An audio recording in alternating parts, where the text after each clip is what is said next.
అదే మామిడికాయలు పోయినండి. ఇది అయిపోయిందా? ఇప్పుడు రంపంతో ఎంత పెద్ద చెట్టు అయినా దీనికి పెట్టేసి కోసేయచ్చు. రైతులకి ఇది ఒక్కటే ఉంటే అసలు ఏంటి, పొలం దున్నొచ్చు, గడ్డి బీగొచ్చు, ఒకటి కాదు ఊడవచ్చు. ఇది హార్వెస్టర్ సంచిపోయింది. నాకు టైలరింగ్ వచ్చు కాబట్టి నేను సంచి కుట్టుకున్నా. ఎందుకు కుట్టుకున్నానంటే ఇంత సంచి ములక్కాయలు కొత్తానికి కుట్టుకున్నా. ములక్కాయలు ప్లస్ మామిడికాయలు అంటే మునక్కాయలు దాంట్లో పెట్టి ఇట్లా లాగితే సంచిలో పడిపోతుంది కిందకి. అది కాదు, ఈ ములక్కాయ నాకు అంకుల్ అంట, నా డ్రైవింగ్ వచ్చు, మానేసా డ్రైవింగ్.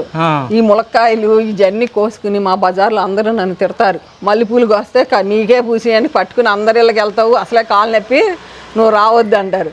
కాయలు కోస్తే అందరికి ఇచ్చేస్తాం. అదొక ఆనందం. ఏంటంటే మాత్రం తీసుకుంటారు అందరూ. కాదు, వాళ్ళు ఊరుకోరు. నీకు కాలు నొప్పితే ఏంటి, నువ్వు ఫోన్ చేయి, మేమే వస్తాం అంటారు.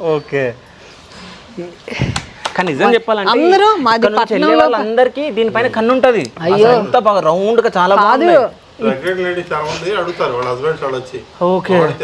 మా వాళ్ళ ఫ్రెండ్స్ అందరికి మేమేంటంటే ప్రతి ఒక్కరికి బనమే తినాలని కాదు. ఈ చెట్టుకి నేను ఒక కెమెరా పెడితే ఈ చెట్టును రోజుకి 100 మంది పైన మెచ్చుకుంటారు. అందుకే ఈ కాయలన్నీ బయటకు వస్తుంది.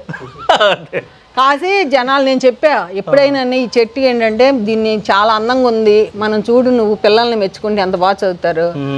నా చెట్లు కూడా వాటిని మెచ్చుకుంటే అన్ని అంత కాయలు కాస్తాయి. నిజంగా నేను రోజు అది నిజం. అదే నేను 100% నేను అబ్జర్వ్ చేశా. నా పిల్లల్ని నేను అట్టాగే చదివిచ్చా.